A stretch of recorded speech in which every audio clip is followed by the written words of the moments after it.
Gandang araw mga ka-idol, kain po tayo ng breakfast. Ayan, may puto tayo at sopas. Ayan guys, masarap pumigop ng sabaw sa taglamig.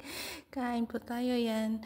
Maaga ako nagising kasi nagluto ako ng sopas. Ayan, almusal namin ng aking kasama. Ayan, ginisa ko lang po ng sibuyas bawang. Tapos may margarine at yan, manok po ang ating ilalawak sa sopas.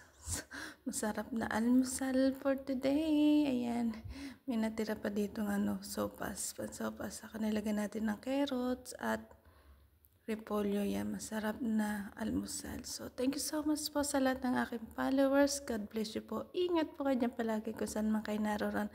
Nilagay ko po dyan gatas, yung pang sa gatas ng tea.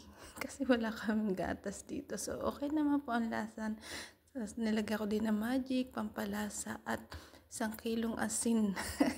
1 kilo, 1 kutsara lang pong asin. Saka yan repolyo. So, thank you so much for watching. Bye, mga ka-idol. Ayan guys, ating sopas for today. Luto ng ating sopas. Tara guys, kain po tayo.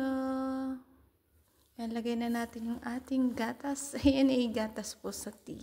Yan na yung akin nilagay.